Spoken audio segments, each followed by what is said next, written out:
Eu quero lembrar a vocês que eu estou disponibilizando no meu blog polibiobraga.com.br a publicação online, portanto, em tempo real, a publicação das transmissões da emissora de TV chamada EVTV.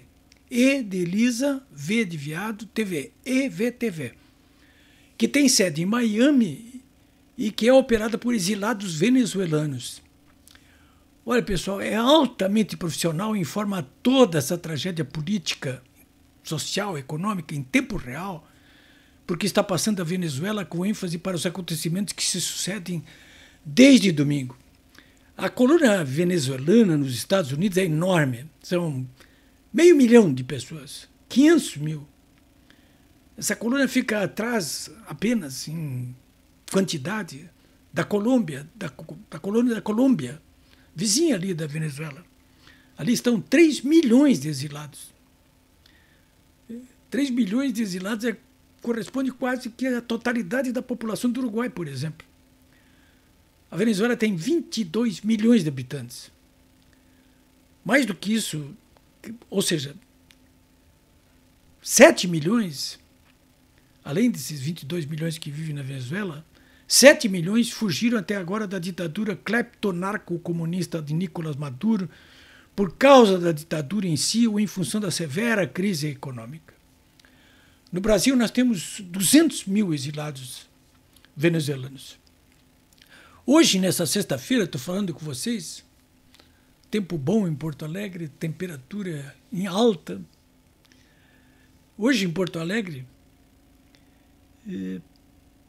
no meu blog, polibiobraga.com.br, eu publico um vídeo do prefeito de Porto Alegre, Sebastião Melo, no qual ele protesta contra essa fraude eleitoral de domingo na Venezuela, mas também estende a mão aos exilados venezuelanos que vivem aqui no Rio Grande do Sul, ou mais especificamente em Porto Alegre, garantindo refúgio seguro para quem já vive ou quer viver aqui na capital. Olha, muita gente tem me perguntado a razão pela qual uma emissora como esta TV, a EVTV, pode se manter funcionando nos Estados Unidos com tanto profissionalismo e com tanta qualidade técnica. Eu repito, são 500 mil venezuelanos vivendo nos Estados Unidos.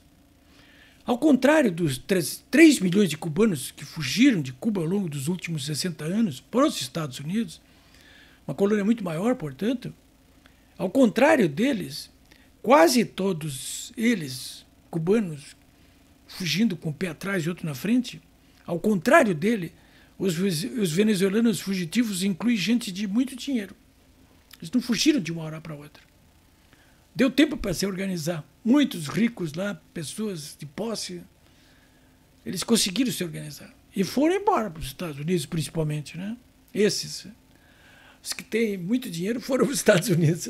Aqui para o Brasil, vieram venezuelanos mais ou menos como esses cubanos que fugiram para os Estados Unidos, né? Com um pé atrás e outro na frente. Mas não tem como não acolhê-los, como nós estamos acolhendo aqui no Brasil.